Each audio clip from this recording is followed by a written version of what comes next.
Good evening, friends, and welcome to another edition of Crime Time with DutyRon and Ed Wallace. We are retired New York City police detectives and 9/11 World Trade Center first responders. And if you like all things true crime related from the police detective's perspective, hit that subscribe button, hit the notification bell so you'll get all things DutyRon and this guy right over here, Ed Wallace, when we go live or upload another video. Tonight on Forensic Friday, we're going to talk about, again, Savanah Soto Matthew Guerra. The San Antonio police had a presser today. They have the murder weapon recovered. At least that's what the police chief McManus alluded to. And there's more charges added on to both Christopher and his father, Ramon Preciado. We're going to get into it, but before we do, I want to say a special thanks, along with Ed, to our Patreon supporters, the channel members, the moderators, the replay viewers, and you, the live chatters. You guys are what makes this a great place, and we give thanks to you guys for being here. You guys and girls are always sending in great comments and getting great questions. We are very appreciative of this great community that we built. We couldn't have done it without you guys. Isn't that right, Ed? Amen. Ditto to everything you just said. There you go. Ed concurs. So Ed, today press conference, I know you were busy. I was running around at the office, but I had one earbud in and I was doing multitasking. We listened to the police chief and also the district attorney, Joe Gonzalez, come on and give a 15-minute presentation. Your thoughts on the developing information? We said last night I said I would bet that they got rid of that weapon, and guess what? He didn't. They didn't. Yeah, they're not the smartest bunch in the group here. You know, you think they had all that time to come up with a plan, come up with a story, and get rid of the firearm. Okay. Now, if this was self-defense, as they alleged, why not just call 911? Leave everything as is. Not move anything, not jump in the car, not drag one of the victims and throw him in the back seat and drive off and meet dad in a parking lot. Just stop there, call 911, and let the chips fall where they may, because it wasn't self-defense. And that's why they went through all of this, and they weren't smart enough to remove that gun. Now, when you see the, when we're going to play the press conference, folks, and I have some questions about what the chief said from a forensic standpoint. I take issue with what he said, and save it for later. Don't give it up now. No, I'm not giving it. No, it's a tease. But wait, there's more. Okay, and we'll get into it in more detail. And a trigger alert, folks. I'm going to give you the trigger alert up front, because this is Forensic Friday, and I'm going to be showing some pictures of gunshot wounds, hard contact, intermediate contact, close contact, so forth. Okay. So you know, be mindful of that. I'm going to be showing some photographs, and I'm going to be showing some drawings so that I can explain this. And then I'm going to get into some ballistics and how they match bullets to guns and cartridge cases to guns and so forth.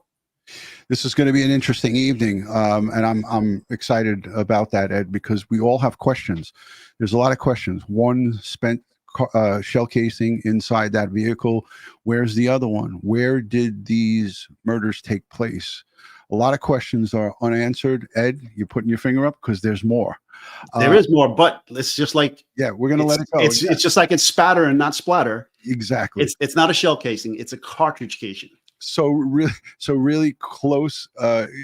As we have everybody here up front, we want everyone to please consider hitting the subscribe button and giving the thumbs up. The two additional charges that were put on to Christopher Preciado, in addition to the two capital murder counts, and of course, the district attorney has the option with his committee to go forward, and they rule on that. But they are charging him with the two counts. But also added today were two additional counts: abuse of a corpse, altering and destroying and concealing evidence of a human corpse. So those are two extra charges put on to Christopher, and also the father, Ramon, has an extra charge of altering, destroying, concealing evidence of a human corpse. And we're going to hear the police chief say that. I know everybody in the chat, and listen, I love you guys in the chat. So hold your questions to the midway section, towards the midway or the end of the show, because Ed and I will be taking your questions. Hashtag Ed, hashtag DutyRon. We have a lot to unpack. So let me get to this real quick. We're going to listen to the police chief. We're going to skip over to district attorney because he was really just regurgitating what the police chief said. And then we're going to go back to the chief, because the news reporters, Ed, I know you'll agree with me on this, finally came up with some good questions. We'll go at it right now. Exactly. All right, here we go. I have most of the information I have here, I think you've already been privy to. I do have a little bit of new information. The information I'm going to give you, I will answer questions to clarify, but I'm not going to go into a lot of detail about anything else, simply because this is an open investigation and we still have a lot of work to do. So again, my condolences to the families of Savanah and Matthew. By now, everybody's aware of the incidents, so I'm not going to spend a lot of time rehashing facts that are already known, but I will go over them high level. So on 12/26/23, our officers discovered 2 deceased individuals in a Kia Optima. Our homicide detectives at that point began their investigation right on that scene. Detectives learned that both victims were involved in the sale of narcotics and used their cell phones to conduct much of their business. Detectives collected the victims' phones, and with the help of the United States Secret Service, we were able to extract information that led to the development of a possible location of a suspect vehicle that was seen on the surveillance video. That occurred on Wednesday, 1/3/24. Detectives drove to that location and saw the suspect vehicle. They approached the home where the suspect vehicle was, and they knocked on the door. An individual by the name of Ramon Preciado answered the door and seemed to know why SAPD was there and cooperated with the investigation. Both Ramon and Christopher were home and brought to the SAPD homicide office for questioning. During the interviews, both suspects made enough statements to implicate them in the murder. Detectives walked warrants for their arrest. Christopher was arrested on the charge of capital murder. Ramon was arrested on the charge of abuse of a corpse. Yesterday, 1/4, more charges were filed. Christopher was also charged with abuse of a corpse, altering, destroying, or concealing evidence of a human corpse. Ramon was also charged with altering, destroying, concealing evidence, human corpse. Detectives also conducted a search warrant at the home of the suspects, where evidence was recovered. There is still an active investigation, and I'm not going to go into too much of the details, as I've previously said, because I don't want to jeopardizing the integrity of the case or make the DA's job any harder once he gets involved in it.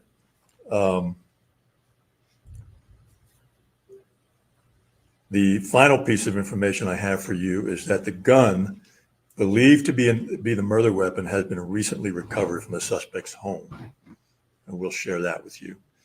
And Joe, would you like to say a few words?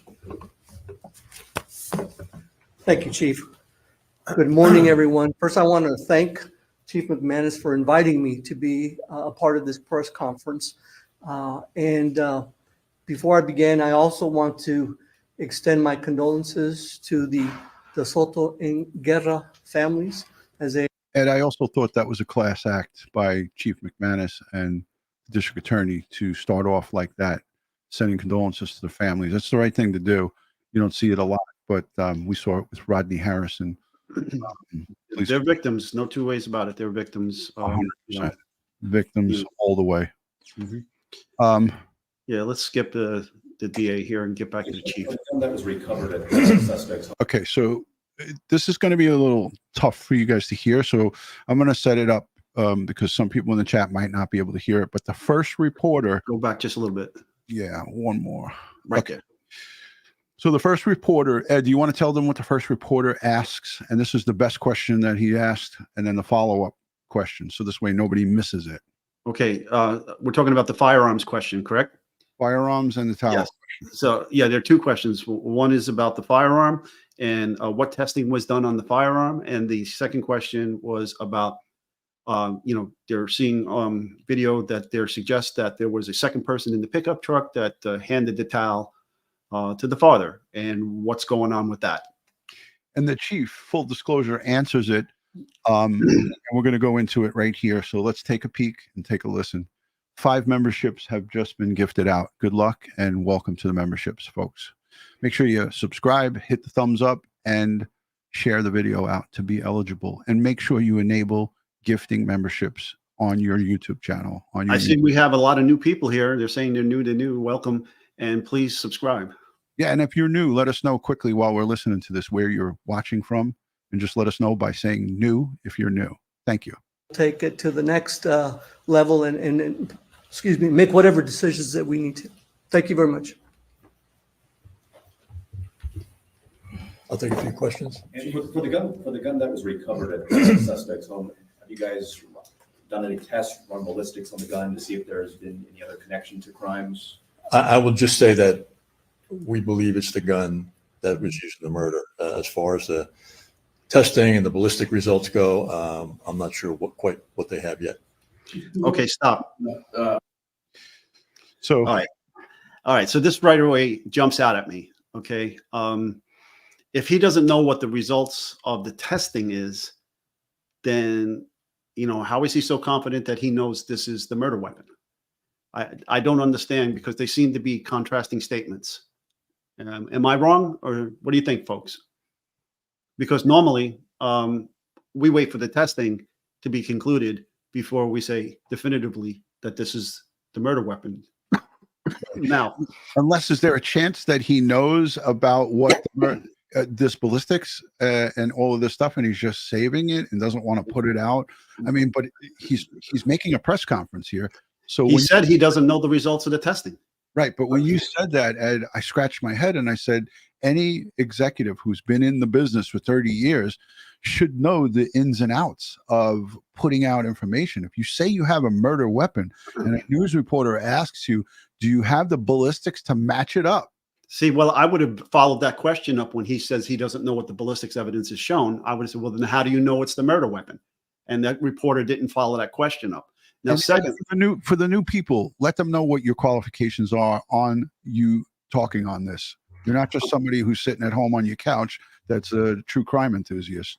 Please. So I'm a retired first-grade detective with the NYPD. I spent 15 years as a certified senior crime scene analyst in the crime scene unit of the NYPD. I investigated over 1,700 major case crime scenes, including both World Trade Center attack, numerous post-blast investigations, the anthrax attack of New York, and so forth. Most of my major case crime scenes are homicides or sex assaults or in officer-involved shootings.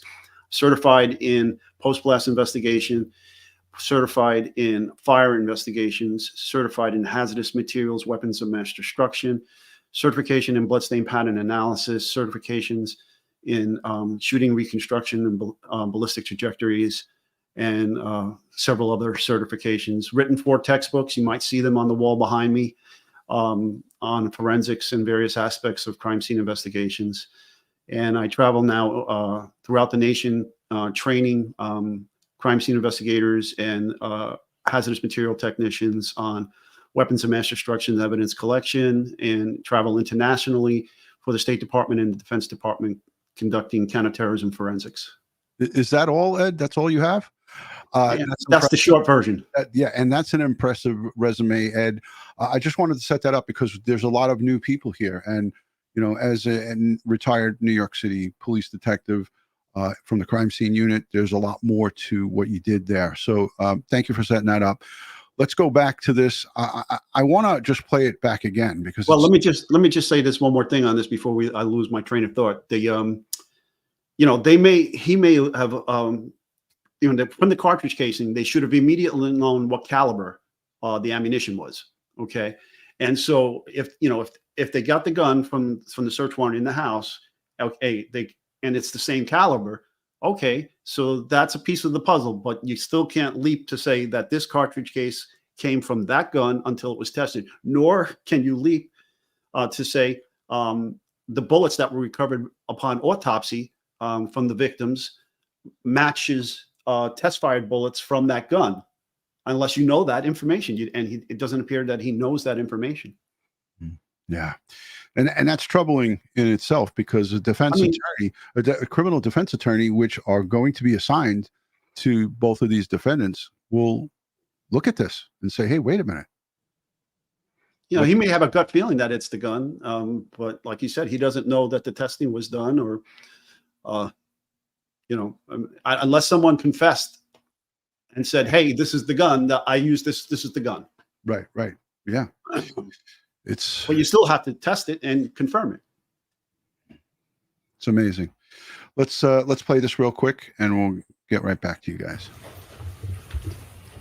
I'll take a few questions. And for the gun that was recovered at the suspect's home, have you guys done any tests, run ballistics on the gun to see if there's been any other connection to crimes? I will just say that we believe it's the gun that was used in the murder. As far as the testing and the ballistic results go, I'm not sure what they have yet. Chief, can you help clear something up on this? Okay, so again, we heard him say it again, and just troubling on many different levels, because like you said, we would have hoped to have heard him say, yes, our ballistics unit has confirmed through X, Y, and Z. So it really doesn't matter what he says. It only matters what the reports say and what the detective is going to testify to, because he's not testifying at trial. Okay, he's just giving a presser. Okay, and he could be 100% right that it is the gun, but you know, who knows? Yeah. I'm gonna let the rest of this run, because now they go on to ask about the towel in the car and all. I don't think there's anybody that's not following this case that does not want answers about how that towel got thrown to Ramon on that infamous video that we all watched, right? Surveillance video, we've had a lot of people reach out. It appears as if someone tosses the towel to Ramon Preciado before he wipes down the door on the sedan. Is that how it played out? What can you tell us about that small part of the sequence? Yeah, that's something we're still looking into. It's something that's been brought up in conversation about this, so we're still looking into that. So that could potentially be a third suspect or someone that was there while the bodies were dropped off at the apartment. As the investigation continues, it could be. I'm not saying it is. I'm just saying it is possible. If someone was there, if there was a second person in that truck, could they be charged with the same altering of a corpse or, essentially moving the bodies? Is that how the charge works? They could be, but I mean, that's something that would be determined once the level of that person's involvement is understood, if that is the case at all. We saw videos of police activity in the house of the Preciados where you take the mom. Are you questioning her? I'm going to leave that question unanswered. Okay, thank you, everybody. Okay, appreciate it. Sorry, can you go over the charges one more time on each one of them since they're updated them? Sure. So the additional charges that were filed were for Ramon. Christopher was arrested on a capital murder charge. Ramon was arrested on a charge of abuse of a corpse. Yesterday, Christopher was also charged with abuse of a corpse. And he and Ramon were charged with altering, destroying, or concealing evidence. And as far as the capital murder charges, would it be 1, 2, or 3? Do you know about how many charges that Christopher would face? It involves all of that. Okay. Yeah. Of course. Okay. Okay, and any further questions you have, you might want to just refer to the affidavit, arrest affidavit. Okay. Joe, fiscal, ¿en español nos puede dar unas palabras? So, Ed, he was asked about the defendant's, Christopher's mother, and if they were interviewing her, and his answer was interesting. Right. He reserved. He invoked the Fifth Amendment. Right. He just didn't answer it. So which tells me they are interviewing her.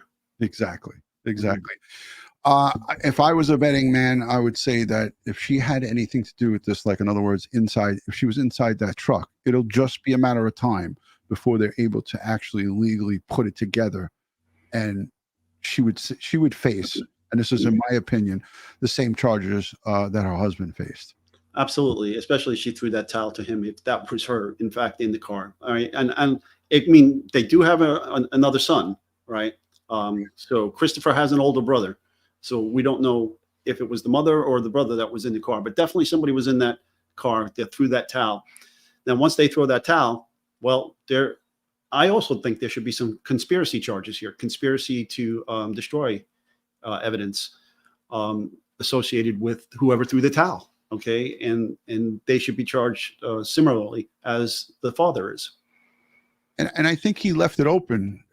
He said we are continuing to investigate anything and everything in this case. So it's not like this is it. These are the final two. Yeah. So now the prosecutor was asked why the father isn't being charged with the murder. Okay.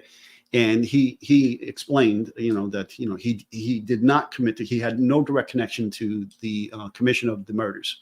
Okay. But I don't see why he can't be charged with accessory after the fact. Okay. Because there was obviously a phone call made. Dad, I did this. Dad says, meet me here. They go. They wipe down evidence, whatever, talks to son and said, this is what we're going to do. We're going to put this car over there and leave those bodies in that car at that location and go home. Right. Yeah. So that's the thing is, and 5 days went by without the father or the mother or anybody that resides in a household that had knowledge of this thing to call police. They waited, as we heard the police chief say that the father, Ramon, stood at the door and said, I know why you're here. Like, come on. Remember, anything you say can and will be used against you in the court of law. That is in what's called a spontaneous utterance. No Miranda warnings need to be issued at that time. That is going to be entered into court. Okay. Right. You can't have it suppressed. All right. Because he wasn't in custody and he didn't need his Miranda warnings at that time. Right. Now, we also heard, and we didn't play it because we wanted to keep some of the time for for us to talk to you, to the audience. The district attorney said that the 90-day clock has begun to count down, and they have 90 days to come back and get a grand jury indictment. That's a pretty decent amount of time, but the 3 months. The district attorney alluded to that he's confident that the lead detectives will come back with all of their information in their completed case. Because as they said, this is still an active and ongoing investigation, meaning they're interviewing witnesses, they're interviewing people that might have potentially had any hand in this on the side of these defendants and also on the side of the victims. Now, we learned that not only was it Matthew, but it was also Savanah who was involved in trafficking and dealing drugs.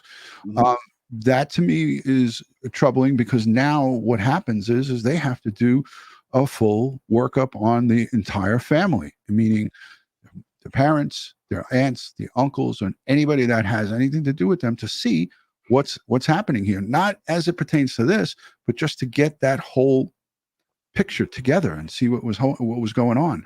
I want to play the piece from the district attorney. He is interviewed here and he talks a little bit about that 90 days and what's in store. With the latest in the murders of Savanah Soto and Matthew Guerra, SAPD Chief William McManus and the Bexar County District Attorney just held a joint press conference. Dylan Collier was there asking questions. He has more for us. Dylan. And good afternoon. It's probably safe to say there were about 5 new developments that came out of this press conference, which wrapped up just a few minutes ago. The big one right off of the top, the gun they believe to be used in that triple murder just before Christmas has been recovered from the home of Ramon and Christopher Preciado on Charlie Chan. That was the first development that Chief McManus summarized for us.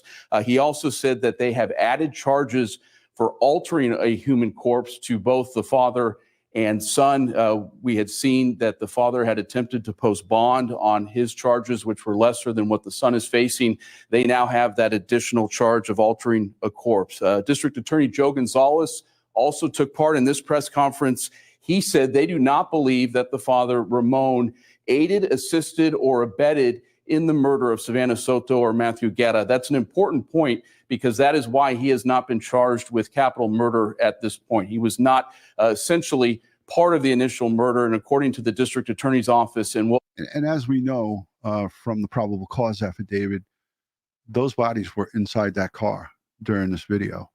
And that's what they basically laid out in the probable cause affidavit, and they actually verbally said it. So this is what, you know, we all looked at probably hundreds of times, this video. And they only live 2 blocks away from here. Unbelievable. what we've heard from police so far came in later and helped move those bodies. The fourth development that was brought up to us, the chief would not comment on whether or not the mother of Christopher Preciado has been questioned by SAPD officers. There was additional activity at their home in the last couple of days. He would at their home was additional activity at their home in the last couple. Ed.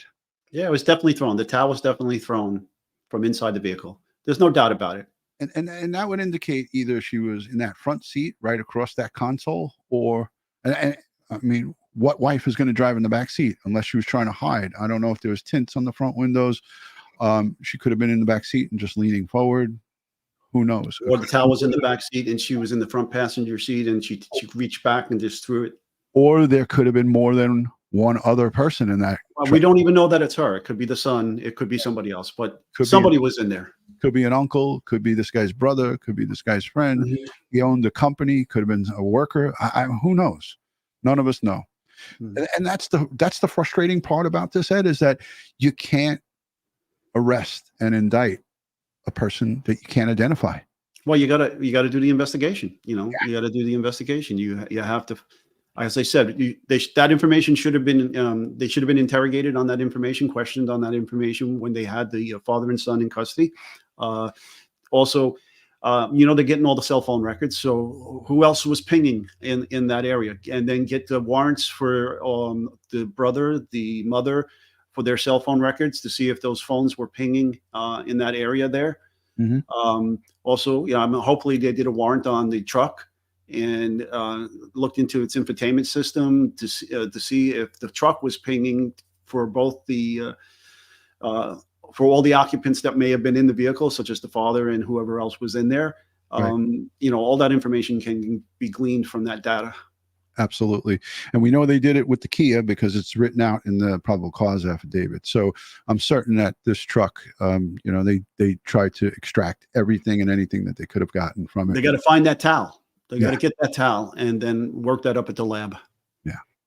PD officers. There was additional activity at their home in the last couple of days. He would not go into details on whether or not the mother specifically has been questioned in connection to this triple murder. And then the fifth development, this was a question that we asked the chief directly about whether Ramon Preciado was thrown a towel from another person in his truck prior to wiping down Guerra's sedan. They had released that surveillance video, that clip of the car pulling into the apartment complex.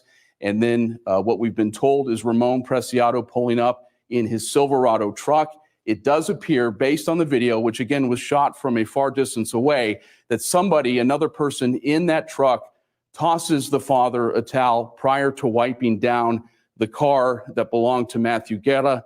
Here is what Chief McManus had to say about that potential development. Small part of the scene. Yeah, that's something we're still looking into. It's something that's been brought up in conversation about this. So we're still looking into that. So that could potentially be a third suspect or someone that was there while the bodies were dropped off at the apartment. As the investigation continues, it could be. I'm not saying it is. I'm just saying it is possible. Why the father, Ramon Preciado, is not charged with capital murder. Someone can be charged with murder if that person is directly responsible because that person either intentionally or knowingly caused the death of the individual, or that person can be charged with as a party to a murder. But under Texas law, the only way that someone can be charged as a party is that that person has to aid, assist, encourage, or abet the commission of the offense intended. As far as we know, there is no evidence to indicate that the father was involved in the murder. But if they develop more information from further investigation, his charges extra charges can be added on, as we saw today. There was 2 charges added to Christopher and 1 extra charge onto his father, Ramon. Let me just let this finish. It's just another minute of this. Not even. And that 90-day clock to indict the Preciados has officially begun for the Bexar County District Attorney's Office. So you can expect a formal indictment, potentially new charges. We could see what exact capital murder charge will come against the son, most likely sometime this spring. So let me ask you, Ed, you know, as you said, they got to find that towel, right? Could it be possible that the investigators will go to the trash collectors that collect trash? Because now we're talking about, again, you know, there was the 5 days before they arrested them, but now, you know, they could go back to the landfill where the trash was picked up from that home and maybe go through it to look for evidence, to look for that towel, to look for anything else. Allegedly they found the gun, as the police chief said, but what about any additional evidence? Where's the blood? Where is the, you know, evidence of this struggle when these two? Right. You want the clothing that was worn that night for the father. You want the clothing that was worn that night for the son, Christopher. You want that towel. Who knows if they haven't already recovered it yet? We just don't know. I'm sure they did a warrant on the vehicle. Okay. And they did a warrant on the house. They didn't throw the gun away. So why would they throw the towel away? I would think the gun would be a bigger threat to them than the towel.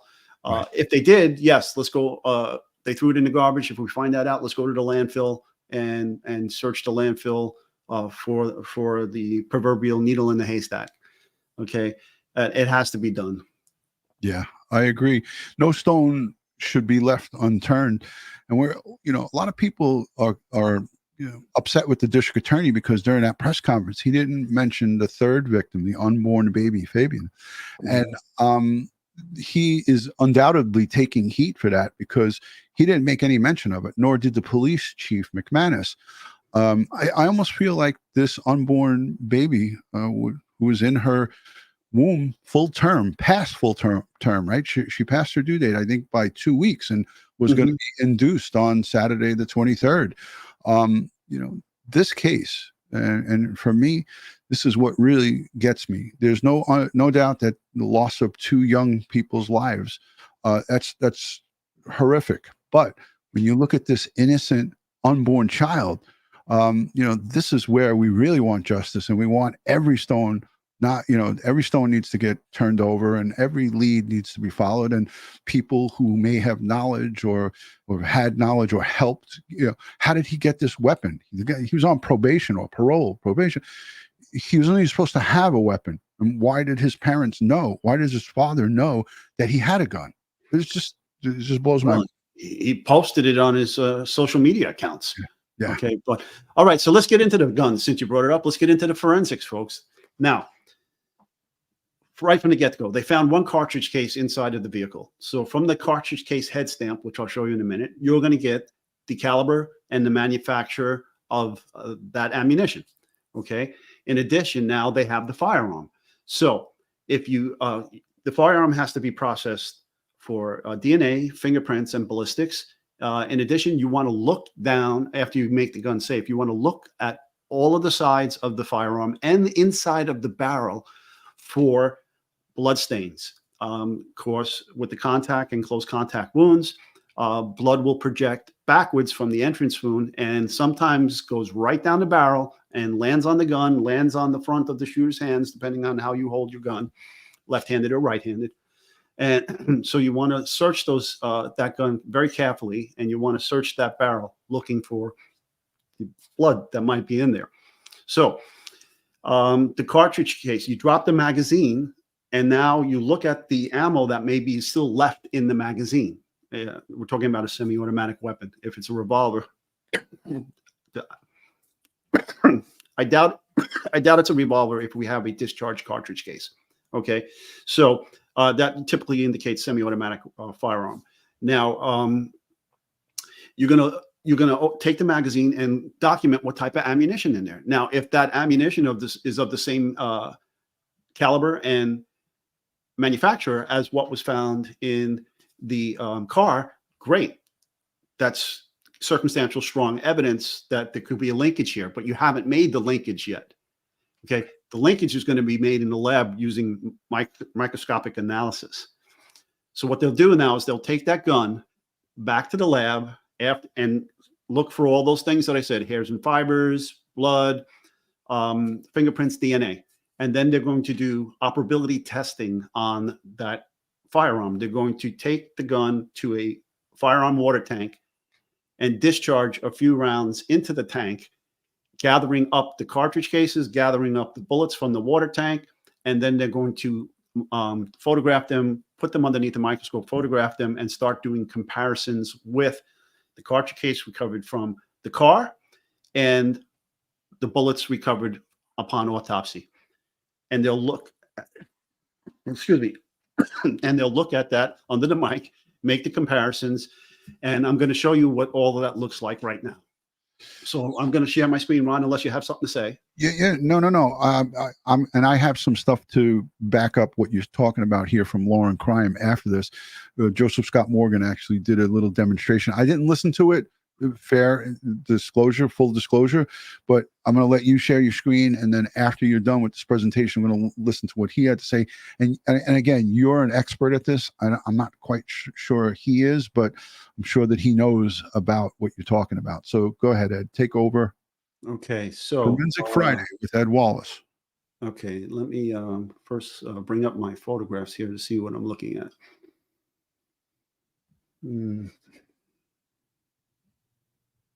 Crime scene. It's a crime scene, Ed. Okay, so let me bring this up, and then I'm going to present.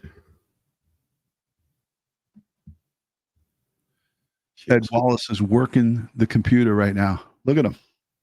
Not only is he a forensic expert, he can work the computer as well. Okay, folks, this is called the head stamp. All right, this is the base of the cartridge case.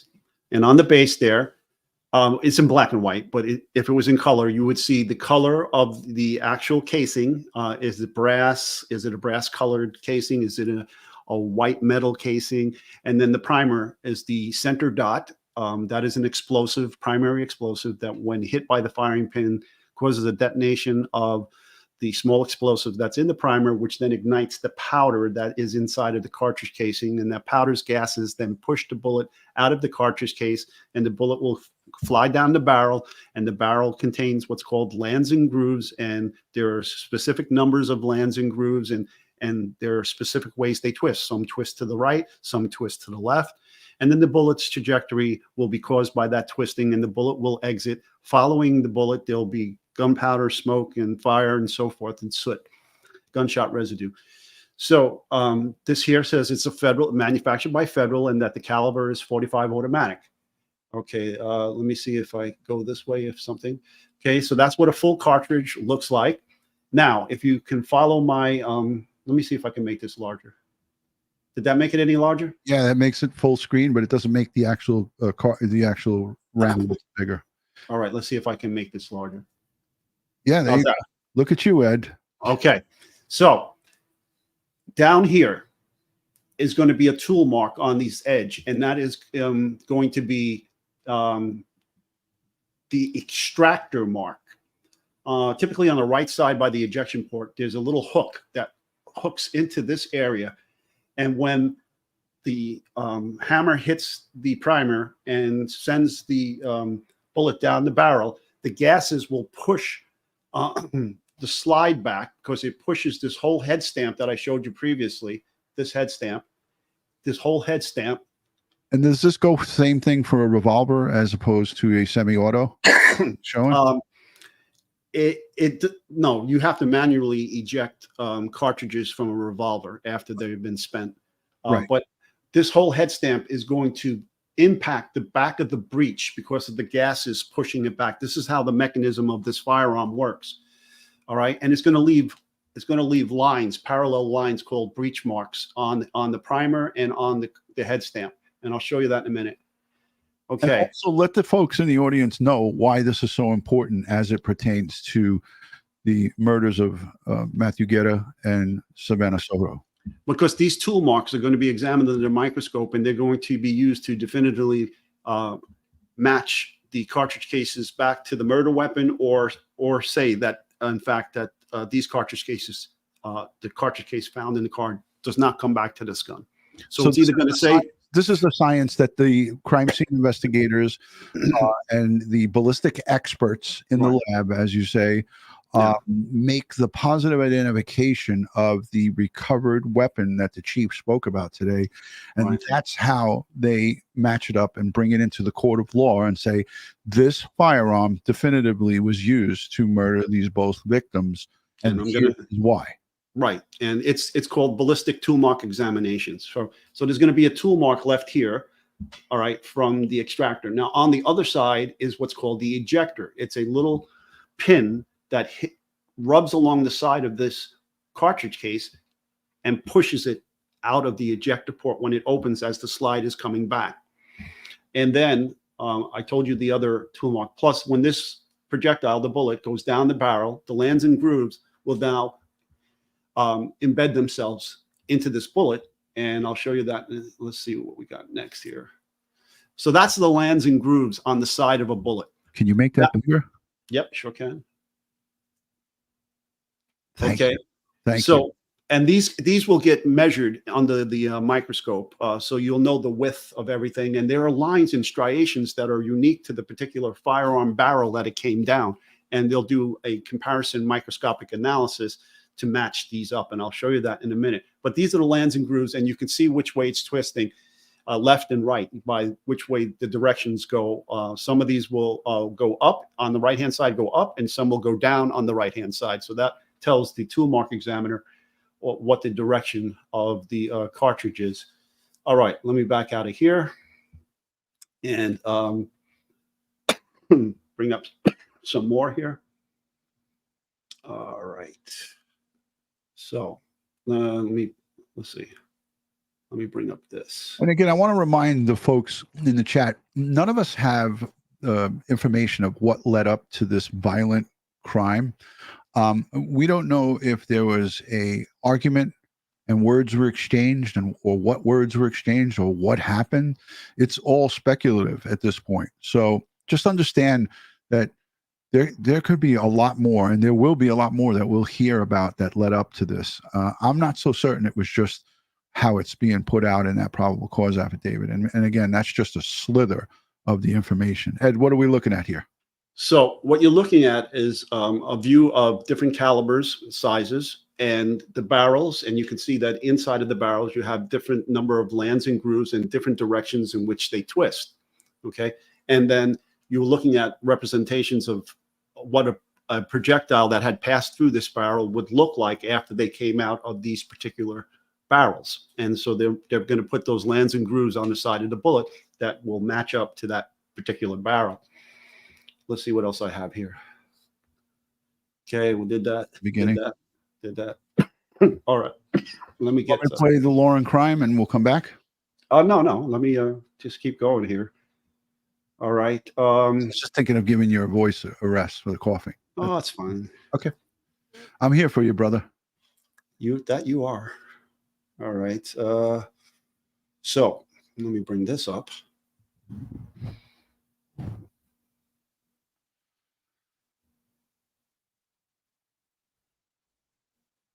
Look at Amber just said, weed is not legal in Texas. Never will be. I didn't think it would ever be legal in New York, and now it is. Everywhere you go, people are smoking weed. All right, let's get this full screen, Ed. Okay, so this is a comparison. You make it bigger? Yep. That's what she said. Hey. Okay.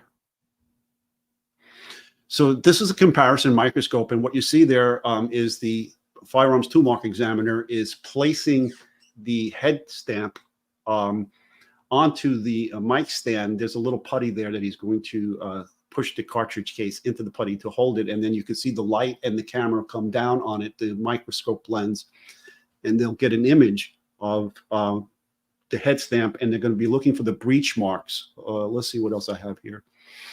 Okay. So under the microscope, you have the test fired. These are actually two different cartridge cases that you're looking at. You have one on the right and one on the left. So you have the test cartridge that you made by firing into the water tank. And then you have the crime scene cartridge that you recovered from the vehicle. You put them there. There are two separate mic stands that you put them together, and then you move them back and forth across each other. And you can see here, you can see this is the line of demarcation for the two different cartridge cases. And then you can see where the lines of comparison match. That shows that the cartridge to the right and the cartridge to the left slammed into that back of the breech face after the cartridge, after the firing pin was hit, causing the gases to push the bullet down the barrel and causing the cartridge to slam into the breech to push the slide back to eject this cartridge out of the gun and then go forward to pull a new live round out of the magazine into the chamber. Chamber. The reason you said that they will take now this recovered weapon and bring it into the lab and shoot it into a bucket is because now they'll take the casing or casings, if they have casings from elsewhere that we don't know about, but we do know they have one in the vehicle, and they'll kind of try to match it up, right? Yes. And so here's a Smith & Wesson round, and you can see that the breech marks on the primer here, and you can see the areas of identification that match up from test round, crime scene round. Okay. Okay. In addition, now you can see on the firing pin itself, you have the tool mark from the firing pin, and you can see how the comparison is made here. Then these are microscopically measured and for their accuracy and so forth. Melissa Creech says like a fingerprint, Ed, right? Pretty much. It's the same, but different. Right. So here's the firing pin alignment as well. Areas of agreement, as it's called. All right. And here's additional information. And you can see how they do the side-by-side comparison. All right. So let me take this out. Okay. And bring up some more. You're not ready for a break? No, hell no. Oh, hell. Hold on a second. Oh, hell no. There you go, Ed. We can't have a stream without that. Okay. Yes, sir. AH is in the chat. That's my great friend, retired NYPD sergeant. She came to my office a couple of weeks ago and we shared pleasantries. She brought me empanadas and we sat and talked. Ed is all business. Look, he just cut us right off. He was like, Ron, this is nonsense. I'm in the middle of a presentation here. Excuse me. Go toot your own horn someplace else. All right. It's my turn to toot. Tooting hers, by the way. Go ahead, Ed. I love it. Here's the water tank, folks.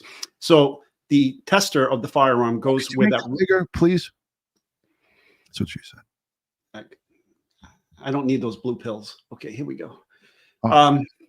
So the shooter would stand behind the caution sign and place the firearm into that red net area. You see a large funnel, and they will fire a series of test rounds down into this water tank. And then they would collect the cartridge casings from the red net, and then they would go into the water tank and retrieve the bullets. So this is the testing water tank. Okay. That water tank is interesting because I don't think a lot of people had an idea of what that looked like. And those are not teeny little buckets. Those are big industrial. Yeah. Yeah, I wouldn't want to shoot it into a teeny little bucket. No, those are industrial tanks that are made designed for this. Yeah. There you go. All right. So here's go ahead. Chat is going crazy. Okay.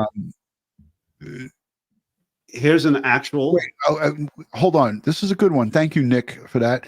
At DutyRon, if it's Matthew's gun, could the shell casings found in the car be old ones unrelated to their murder? Because and this is a good question, because we come to find out from his father and from the affidavit that Matthew was shot at several times, and his life was threatened because of his drug dealings. And that's fact. I'm not just saying that for drama.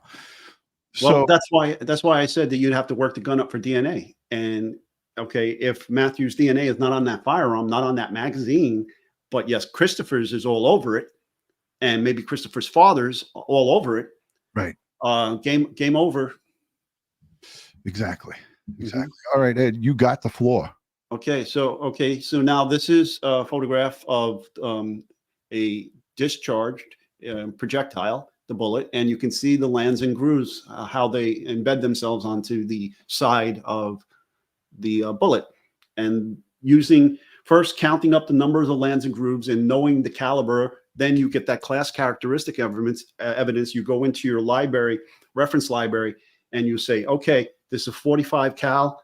It has 6 lines and grooves to the right. What manufacturer makes a 45 cal with those rifling? And then you'll get a limited set of manufacturers that will pop up. And so that's different type of evidence there that you could use. But now that's what's used to match the barrels up. Right. All right, next. Hold on, Ed. Could you read this question? Pineapple juice, good for cough and colds. Yes. Sorry, I'm coughing a little bit today. Let's see what else I have here. We love you, Ed. Doesn't matter what you do. Okay, let me just shut down some of these. Help me get through this. Carly Scan says, damn, dude, this is so interesting. Thank you so much for the analysis of ballistics. Okay. It says Forensic Friday. We do this once a month. Forensic Friday, ladies and gentlemen. Subscribe to the channel and you'll see this at least once a month. All right. Hippie Chick, sending you love, Ed. Hippie Chick. Okay, so all right. Ed, The next thing I'm going to show that's coming towards you. Oh, I'm feeling it. I'm feeling the love. All right, here we go. Okay, now I'm going to show you the microscopic analysis of the sides of the bullet. So we have 2 bullets here, one on the right, one on the left, and then you can see how the comparison mic will go back and forth and overlay it so that you can make the measurement there and come up with the comparison showing that, yes, known to unknown. The known is to the right, the unknown is to the left. Now, when you say known, that's the test bullet that was fired into the tank. The unknown was the one that came from the crime scene, and this is a match. Okay, let's see if I have anything else here to the right. No, anything to the left? Nope. Okay, let me go to the next one.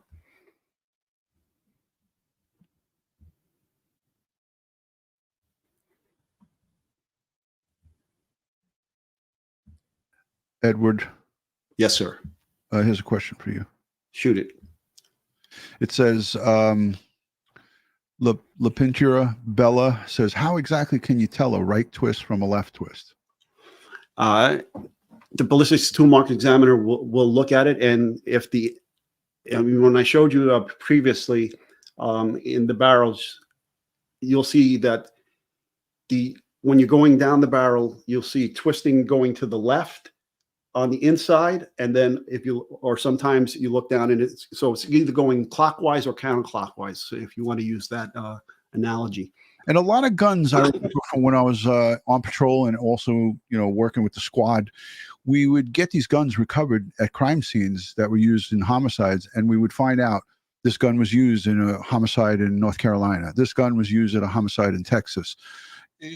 You got to see the history of where that gun has been to other crime scenes, and this is how they're able to track it. No? Mm-hmm. Yeah, because it gets into the photographed and put into the IBIS, the Integrated Ballistic Identification System, and that goes nationwide. That database has access nationwide.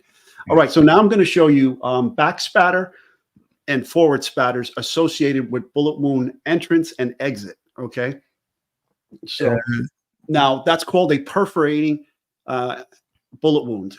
Perforating means that it entered and exited. Now, penetrating means it only entered And so with a penetrating wound, you're only going to get back spatter, not the forward spatter. Okay, so let me present this. Friends, if you're first time here and new, just let us know in the chat by saying new, and please consider subscribing. Okay, so let me make this bigger for you all.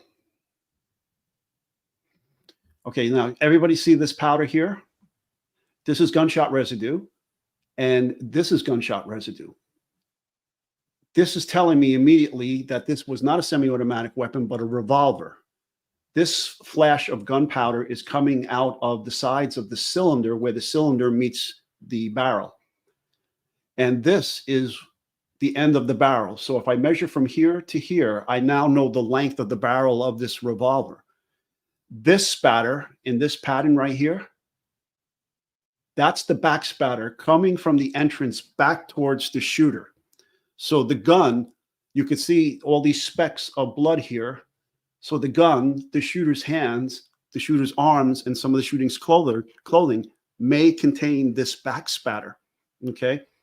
This all here, which projects farther, is the forward spatter that comes out of the exit of the wound, the exit wound, and goes forward. Excuse me. All right, let me back this up and see if I can't get to... All right, I'm going to have to do this individually. So let me get to the next one. I hope you guys find this interesting.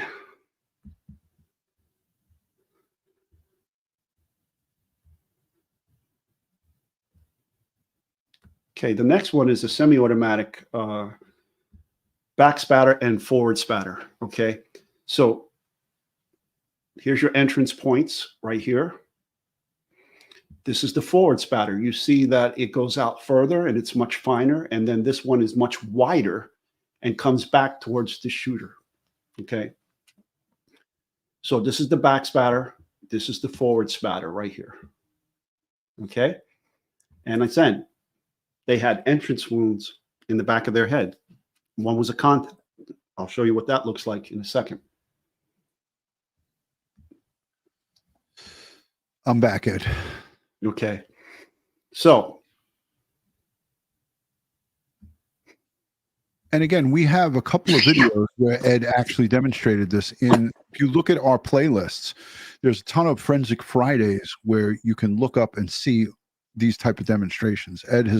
This isn't our first go around at this, but Ed kind of switches it up each time he demonstrates it, which makes it even more interesting because he's a great teacher. All right, what are we looking at? Okay, so we're looking at the deposition of gunshot residue on skin around an entrance wound. Now, obviously, the closer to the entrance wound, the more concentrated the gunshot residue is going to be, and it's going to be smaller in diameter. The further back you move the barrel of the firearm from the entrance wound, the larger the pattern is going to be. All right, let's see. Okay, I think I can. Okay. Again, here's the lands and grooves and directions. And so this is what a bullet is made of on the inside. So back here is your primer, which is a primary explosive. When you're firing, yes. Thank you. Okay, so when a primary explosive can be set off by any number of ways. In this case, a firing pin impacting that primer will ignite that explosive, which would then shoot that explosive flame into this cartridge case, which contains the gunpowder. The gunpowder will burn at a very fast rate and create gases that push this projectile out of the cartridge and down the barrel. Okay, let's see what else I have here. I don't want to show this. Let's back out of that and get you another nice. Okay, now they said there was contact, so there are definitely different types of contact. Okay, Matthew had the contact. She did not have the contact, and we do not know if some people were reporting on Facebook that they were shot behind the right ear. There's been no official confirmation because the medical examiners, the autopsy report has not been made public. And I don't anticipate that to be public, Ed, chime in on this anytime soon, because that's going to come out during trial. Okay, here's my trigger alert, folks. I'm going to show some photos now. All right. So these are actual wounds. All right. But let me first start off with this. This is gunshot residue that could be found on a hand. Okay. Ed, there's a question here I just highlighted. Does contact mean gun was pressed up against the skin? Well, there's several types. There's tight contact, and then there's loose contact, and I'll show you what they look like. Contact, close contact, and loose contact, folks.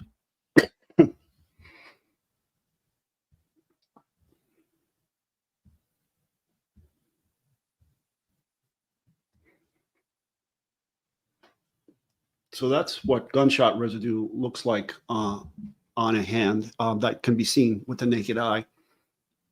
If you can't see it with your naked eye, and then you use infrared photography and alternate light source, and then once you use those non-destructive methods, then you could use chemical reagents to bring that information up. Okay. So, okay, here we're getting into the wounds. Ed, do you think all these days later that that the shooter, Christopher, would have that on his finger still? If he no, it's easily washed away. Okay. Yeah, it's easily washed away. People were questioning about that. What's not easily washed away is if that gun was made of metal, and the metal ions transferring to the skin could transfer that information. And I'll bring up a photo of that. I'm glad you brought that up. Okay.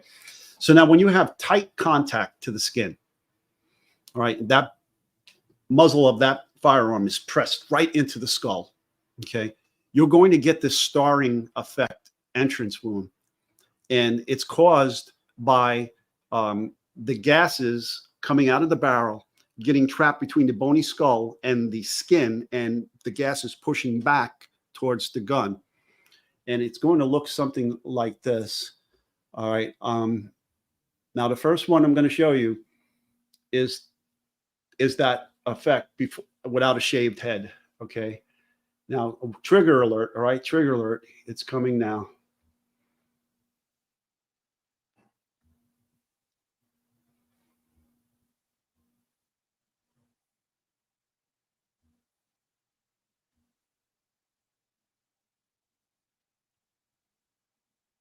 Oof. Can everybody see that star? Yes. Okay. So that barrel of that firearm was pressed right up against his skull when it was discharged, and that tearing is the blowback from the gases. Okay. Let's see if I can. Yeah, you could see it good there. That was close up. Okay, let me show you what it looks like when the head is shaved. Yeah, this would probably be a little bit more graphic, folks. All right. Let me trigger warning.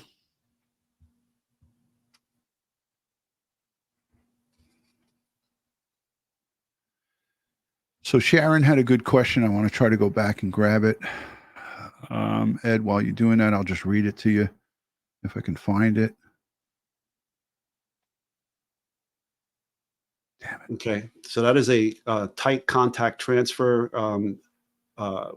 with the starring effect. That's an entrance wound. Sometimes people get this confused and say it's an exit, but in fact, it's not. It's the entrance. Of course, when you, upon autopsy and you remove the skin, you'll see the powder going through the bone and directly into the trajectory path.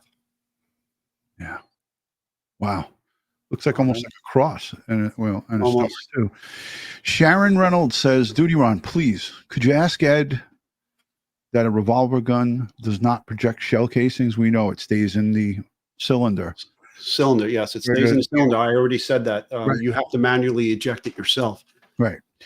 Where does the semi-leave shell casings and show what caliber gun? And you're gonna have to watch this replay because Ed covered all of that. But semi-automatics, typically, if it's held in the proper firing position, will eject to the right side rear, unless it's a custom gun that ejects to the left, if say for a left-hand shooter. But if you hold the gun gangster style and the ejection port is up on top now, especially with Glock 19 or Glock 23, the cartridge casings will eject to the front and left. Okay. So I've done a lot of testing with this in shooting reconstructions. So here is, this is a loose contact. So that's from a little bit of a distance. Not much. Yeah. Okay. Trigger warning. Hold on. Yeah, you can see the bruising too. Yeah. Right. So it's not as tight as the other one. This is a little further, a loose contact with the skin. And then I'm going to show you the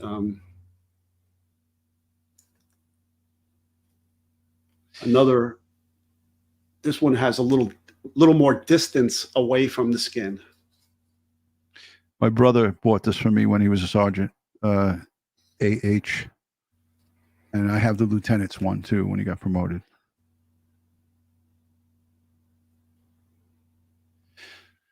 Michelle says, I know very little about guns, but guess what? If you watch this broadcast, you're going to know a lot about it.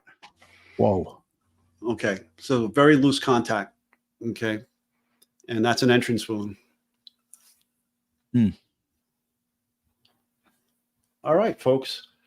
So that was that is everything that as it pertains to guns, and I think this answers all the questions when we're talking about the case in San Antonio with Matthew Guerra and Savanah Soto.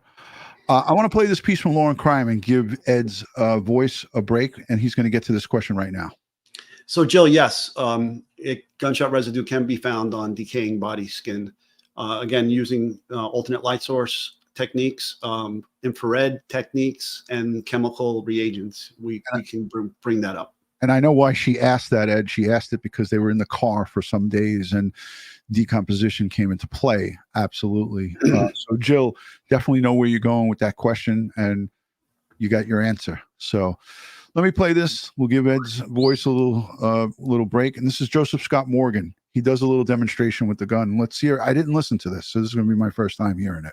Scott Morgan, he's not surprised at all police made the arrest so soon. When you take a look at that CCTV footage involving, this exchange that's going on between the subject in the truck and then the subject in the Kia, which turns out, I think, to be Matthew's Kia, I'm not surprised because, look, let's face it, the person that got out of that truck was very distinct in appearance. This kind of morbidly obese person, you can appreciate their height. You can certainly appreciate the style of the truck. Heck, you can almost make out the digits on the license plate, the vehicle. It just needed to be tweaked a little bit.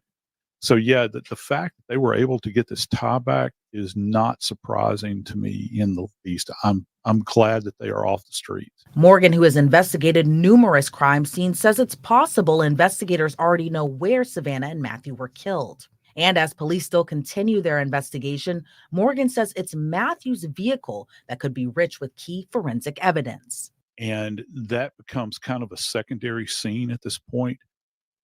Because if a vehicle is involved, you're going to be looking for tire tracks. You're going to be looking for deposition of, say, blood at that other location, which they think that these individuals were killed at. So you have to be very careful. And because it's very fragile evidence, you're talking about blood deposition, maybe tire tracks, maybe spent cartridges that might be at that location. You have to really take care. The upside with a vehicle, vehicles can be very complex. We've seen that in the Koberger case. I actually identified his car as a rolling crime scene. I think even more so here because we have both of the decedents within the cabin of this vehicle, and you have to think about how did they wind up in the positions that they were in? Were they drug in place? Matthew was allegedly in the backseat of this Kia, which is not a big vehicle. And Savanah, from what I've heard at least, she was in the front passenger seat, and I think the baby carrier may have been on top of her. So I can't validate that at this point, but I think that really gives you some insight. That means that within the cabin of this vehicle, you have movement that's going on. They have a perpetrator in custody. So you're looking for biological tiebacks from that suspect to the interior of that vehicle. One image, because they're alleging that it's a father-son duo, and the son has got markedly distinct hair. I think everybody would agree with that. Long, wavy, dark. If he drove that vehicle, which some are saying he was operating that vehicle, if you just found his hair, a viable hair within that vehicle, you're talking about DNA at this point in time. Not to mention any kind of the touch elements, where he's touching steering wheel, the gear lever, the ignition, anything like that. It's going to be an evidence-rich environment. And if these poor two kids were killed in another location and then placed into that vehicle, you might have issues like dragging of the body, and it's depositing blood, and that's going to look completely different from blood that is deposited as a result of a dynamic gunshot wound. That's going to be critical. But what about the close range contact gunshot wound that police confirmed Matthew died from? Well, according to Morgan, not only did that detail pique his interest, he says it could also explain the relationship between the suspected killer and Matthew. If you're talking about contact, you're talking about placing the weapon, if the surface of the head, the muzzle has to actually come into contact with the skin like this. That's very personal and up close. So how do you achieve that? And it gives you an idea about the relationship between the perpetrator and the victim. We don't know about Savanah at this point. We know this about Matthew. And so when you think about this, how did the perpetrator get that close to him?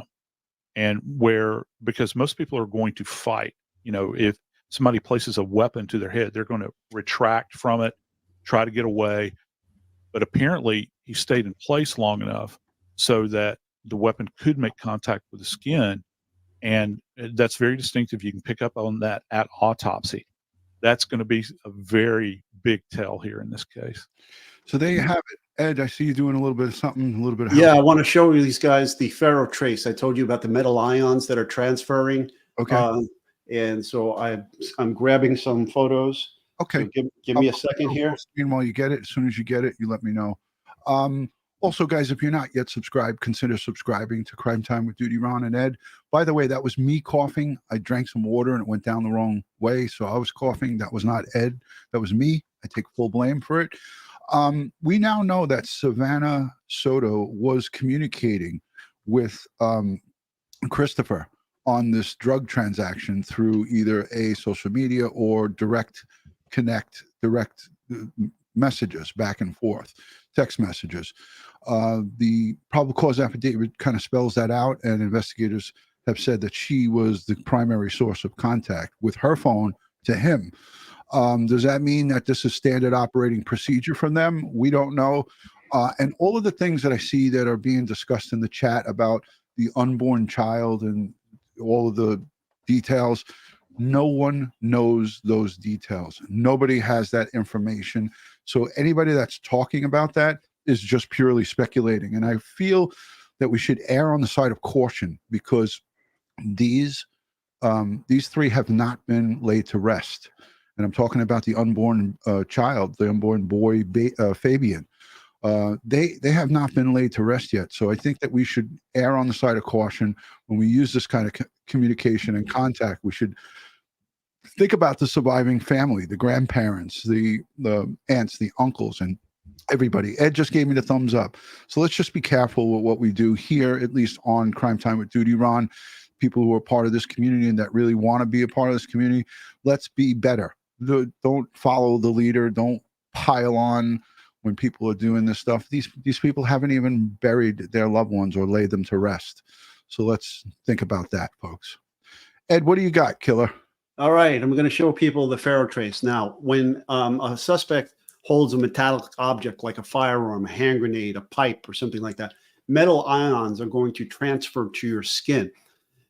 There's a company that produces a product called ferro trace, like metal iron, ferro trace. When you spray this reagent on to a suspect's skin, anywhere they were holding a metallic object, the chemical will adhere to the metal ions and turn purple in the image of what was being held. Okay, so let me present some of this stuff to you. Now, this doesn't wash away like gunshot residue. In fact, washing with soap and water only enhances the color change.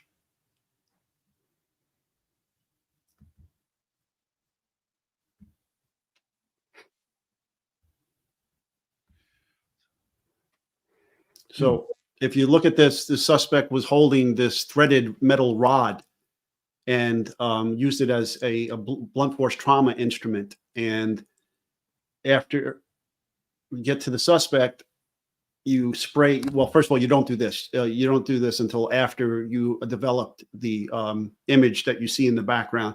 And then you can superimpose, but you should never put the actual instrument back like this. All right. Oh, didn't need that. Sorry. All right. Let me back out of that. I'm going to show you the next one. Okay. And now this could be this could be present days later. So if they had this technology and so forth, they could have used this on Christopher. Now I really like. Let me show you this one. Wow.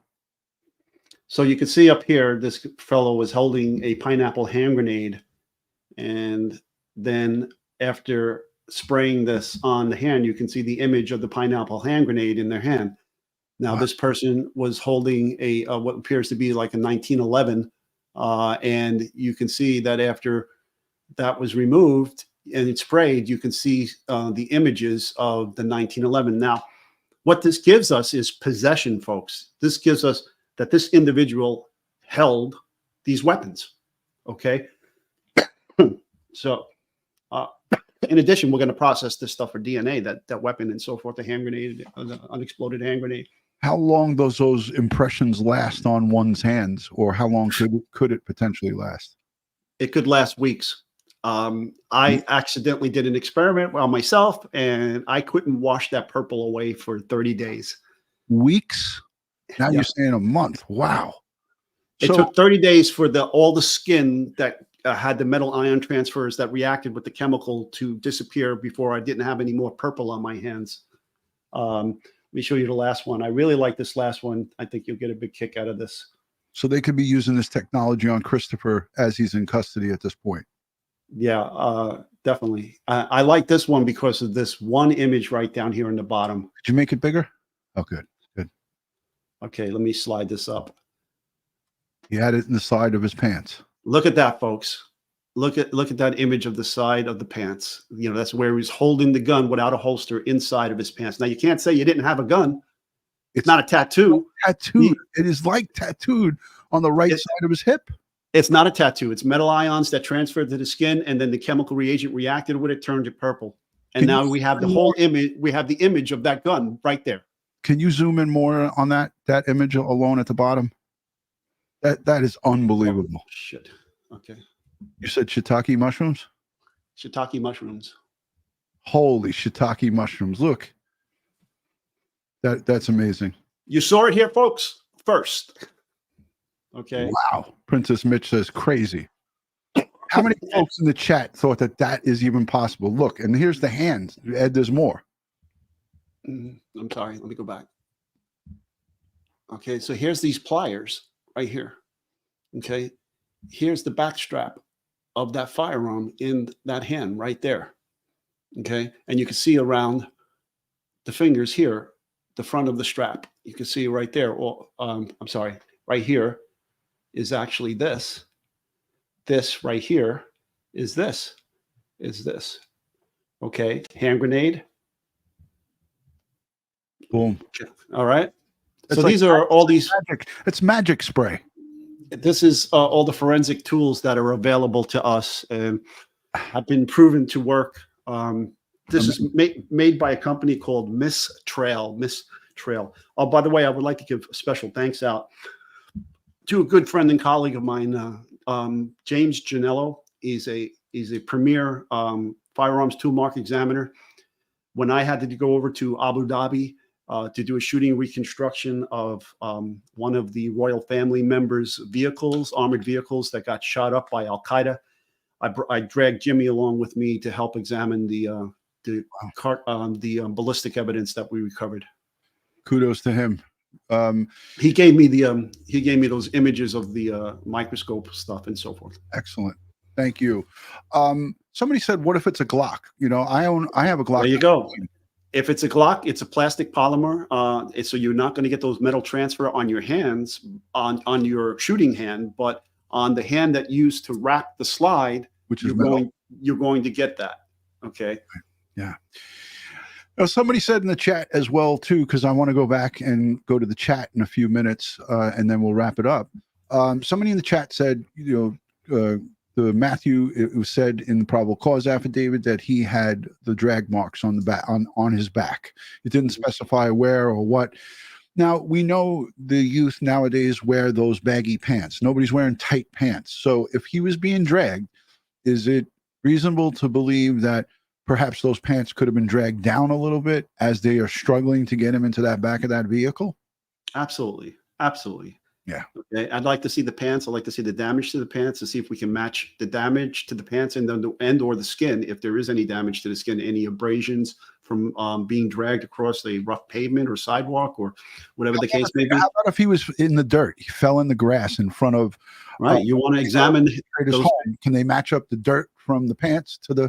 Absolutely. You gather up the dirt from the pants and underwear. If there were any of these clothing that may come in contact with that, then you go over to the area where you suspect the shooting occurred and take multiple soil samples, and then you want to get some of the indigenous plant life there as well. Amber says, you think there'll be a plea deal for a third person? We don't even know if there will be a third person, but that would be up to the district attorney. But I don't think I don't think we can fairly answer that question because there's so many variables that could come into play here. Like, what did the third person do? What was he or she's, you know, what did she do? What did he or she do in the commission of this crime? So it's a tough one, Amber, but thank you for asking it. Go ahead. There was a great question here. I think, let's see. Yep, here it is. So, Honey 2800, you can tell if the abrasions are postmortem? Absolutely, you can tell, because the abrasion postmortem won't have bleeding. All right, there won't be any contusions associated with a postmortem abrasion. Yeah. People are asking, you know, will they be able to tell if one or more of these victims were drugged? Like, say, well, they're gonna have to take the vitreous fluids, some blood, and so forth, and look at that for toxicology. Yeah. Linda Vergata says, wow, thank you, Ed and Ron, for the education you give us every day. I love that you showed the gun and the contact and the metal transfer pics. I hope you'll continue to show them in the future. Absolutely. Mark, we answered this. It only works on metal guns, Ron, not polymer guns. Okay, thus the term ferro for iron. Let me go to the super chats because I don't want to forget them. Holly Golightly became a member. Thank you for being a member. Appreciate you, Holly. Thank you. DutyRon gifted 5 memberships. Thank me and Ed. That was for me and Ed. Thank you, Christina, for becoming a member. Christina's an attorney from California, I believe. Schmitty, our good friend, says Ed's turn to toot his own horn. Witty Schmitty, thank you very much. Sheila, thank you for being a member for 6 months. Pineapple juice is good for the cough. We did that one. Aunt, Amazing Aunt, sends in a $1 super sticker. Thank you, Aunt. And Jeff Litweiler, along with his wonderful wife, said, Ed, did you ever have a gun lead to solve a second case? Did you ever have a gun lead to solve a second case? Yes, we had guns come back to multiple crime scenes and cartridge cases and also bullets. Ed Bamison says Ed needs Louisiana hot toddy. He needs that and a little more. Michelle says, Ed, you're my favorite smart guy. This is one of my new favorite channels. Thank you. John. Welcome. Yes. I hope you subscribed. Yes, we hope so too. Gifted 1 membership, Jamie Saylor. Thank you. Jeep Girl, who's a great friend of Crime Time with DutyRon. Jeep Girl, thank you for the $5 super sticker. Much appreciated. Ashley became a new member. LA Daydreamer became a new member, and Tracy Cavallucci. I'm sorry. Tracy Cavallucci sending $1 super chat. Thank you, Tracy. What do you got there, Ed?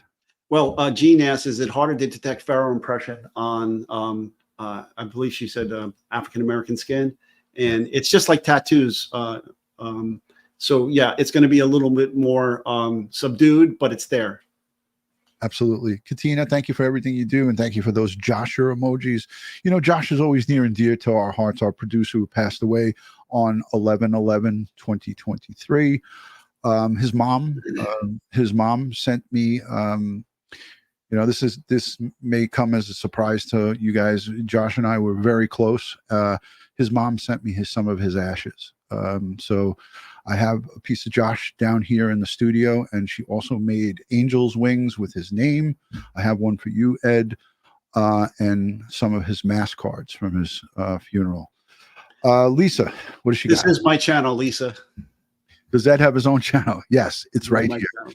This is Ed's channel. A couple other people asked for that too in the beginning. So anything else? Hashtag Ed, hashtag DutyRon. There's the links. What would be a good first gun for a woman, and can you and DutyRon do safety class for the ladies? You really want to get a safety class from a certified firearms instructor. You know, it depends on how big your hands are. You know, there are very good 9mm single stack firearms. There are what we call pocket guns that are highly concealable in the 9mm caliber as well. I personally don't recommend 380. Again, don't be yelling at me in the chat. I know it's a small gun and it's supposed to be a stopping weapon, right? But why don't you recommend 380, Ed?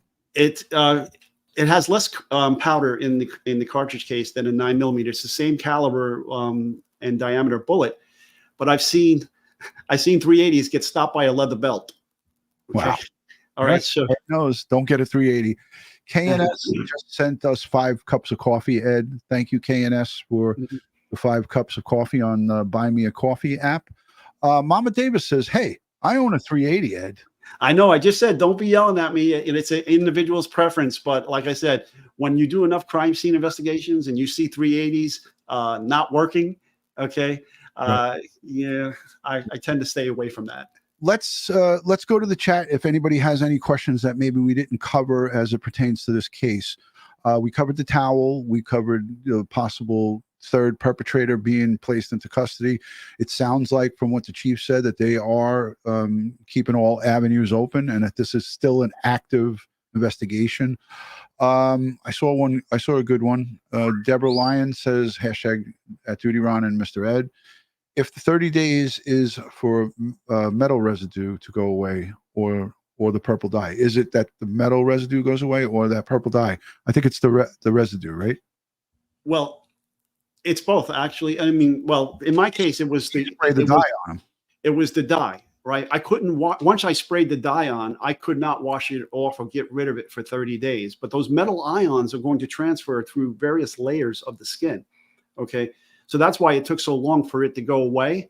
I had to wait for like layers to die, and you know, for it to finally disappear where I couldn't see the purple anymore. So, as like anything else, the top layer is going to contain the most ions. The subsequent lower levels are going to create contain less ions, but it still could be treated, and you might be able to find it. You never know unless you do it, right? If you're thinking of getting a legally obtained firearm for carry, definitely go and be proficient with it. Take the lessons, how to be safe with it, how to keep it safe, how to secure it. But most importantly, you got to know how to use it, because if you pull it out, there's no going back. Once you pull that out, and you got to know the law, you got to know when you are legally able to pull that thing out. So this is not something just to have it. It's not like a canister of mace. If you go and buy a firearm, you need to be proficient with it, and you need to know how to be safe with it, because it's no joke. It's not only that, be proficient in the use of the firearm, but also retaining your firearm should you have to defend yourself and someone's trying to take the gun away from you. Absolutely. For the Papa Smurf, I do lectures for medical examiners in coroner's office all over the country, and I've spoken at numerous coroner and medical examiner conferences. So, you know, I'm more than happy to assist in your jurisdiction if they should so desire. Okay. Realistic says, Ed and Ron, are autopsy reports available to the public? This is all very interesting. In this case, if you're asking pertaining to Matthew Guerra and Savanah Soto, the answer to that would be no, because there's a trial that potentially is going to kick off. So they're not going to make that public. However, you know, cause and manner, we kind of know some of that stuff. And could they, Ed, give a redacted version of this autopsy? I don't think so. I don't think that the DA would release that before this trial kicks off. But after it's over, of course, you'll be able to get it. And autopsies are publicly available. You just got to request it through the coroner's office. What else? You see anything else, Ed? You're an expert at grabbing great. I'm looking. I like this one. Every citizen has a right to carry. Well, listen, folks, you got to learn this if you haven't already. You are responsible for, first and foremost, for your own self-defense. Okay, you are your primary first responder, not law enforcement. Law enforcement comes second, because when seconds counts, we, Ron and I, and our fellow brothers and sisters in law enforcement are minutes away, if not longer, depending on where you live. Correct. All right. So you have to know how to protect yourself. Yeah. In some jurisdictions, like I know, you know, my good friend lives way out in Suffolk County in the sticks out east. And some of the sectors out there are 20, 25 miles away. So, you know, you call 911 and you're going to be waiting just a little bit. And I know that's how it is out in the country. Oblivious Benson's in the chat, and she's saying that a friend of the suspect came out with proof he used Xanax. You know, that again, that's going to be up to the investigators to figure out and look at. What do you got there, Ed? So one of our members in the chat asked us if we're going to CrimeCon this year, and the answer is yes. Ding, ding, ding, ding, ding, ding. We're going to CrimeCon. And there's another question about the metal ions. It doesn't burn into the skin. Okay, there is a chemical transference. Mm-hmm.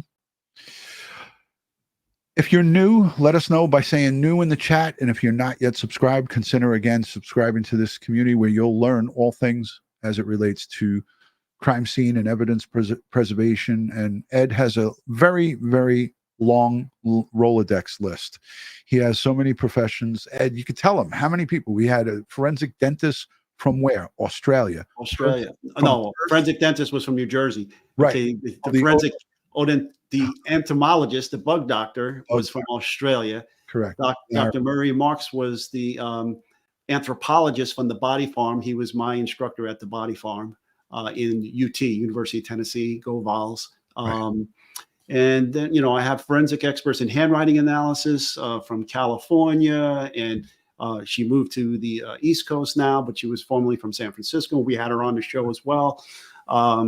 We have you know, body language experts. Right, Sina Wong. Yeah, Sina Wong. That's correct. I got a Christmas card from her. Aren't they great? Those hand-drawn Christmas cards. I love her. She's awesome. And you know, Bob wanted to come back too. Bob Schaefer. Right. So we had him on from where is Colorado, right? Loveland. Right. And Bob analyzes the you know, your writing, not from a handwriting perspective, but an analysis of analysis, I think. Yes. Yeah. Ed has brought everything to the table. We have Barbara Butcher here. She's a legal medical death investigator. She's going to be coming on soon. I just asked her to come back on with us because I want her to. I want to wait, obviously, until these funerals are done, and I want to have her come back and talk to us about you know, 3, 4, 5 days of decomposition in San Antonio and what the investigators were looking at that day on the 26th when they found that car and opened it up. So she's going to come on and talk to us about that. Jeep Girl, what does she got?